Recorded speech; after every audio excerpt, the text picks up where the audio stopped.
Hey Alan, this is Greg at Quality Transmission. We got your vehicle up here in the air.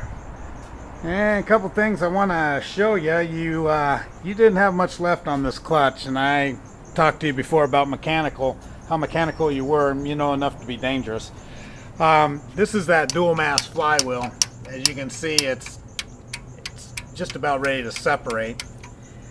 The clutch is down to the rivets. There's nothing left on the clutch disc, but also you can see where this has been riding on this throwout part of the throwout bearing. You have a push-pull style, which means your throwout bearing is actually on the opposite side of the pressure plate, and when you step down on it, it pulls in towards, say, the firewall, as opposed to the other style. If you'll turn it over, the thing I want to show you, this was your throwout bearing, and it's pretty well toasty, but see this right here, how shiny it is and kind of grooved and worn down. This is the inside of inside of the transmission, and as you can see, this all right here, this is all powdered aluminum. You've gouged down probably close to 1/4 of an inch. What that means is you're not too far from going into the transmission case itself. Right on the other side of this is probably for one of the diff or the gears that houses inside there. So you really chewed the heck out of this thing. That in itself will probably be all right. This is where the throwout bearing actually rides. They call this a quill. It's replaceable. I have no clue how much it is. Allen's probably 40, 50, 60, 70 bucks. It's going to be a dealer item.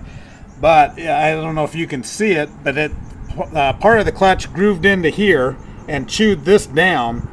And it's real rough through here, and that's where that throwout bearing rides. It's got to be smooth as a baby's butt. So it's going to have to be changed. And I showed you the flywheel.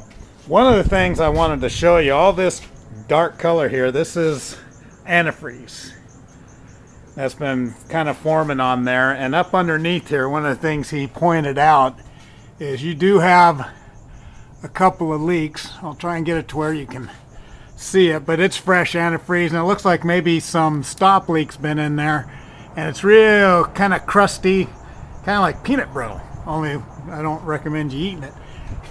Something that you're going to have to address, because there is antifreeze all over underneath here on top, so you do have a leak, and it's holding for a little bit, but it actually was running down the bell housing, so you may have to address that sooner than later.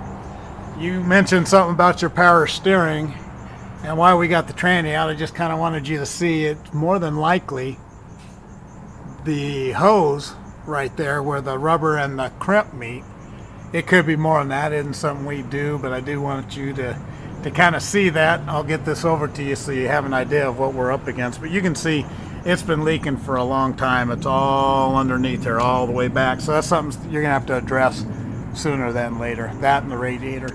But this right here, the tranny, definitely wanted to see that. You're on borrowed time. You wouldn't have made it much farther, buddy, and then you would have had to get part of a transmission, believe it or not. So I'll get this over to you. I'll have your parts when you come in. Just give me a holler when you get this, buddy. 480-966-5800. Thanks, Al.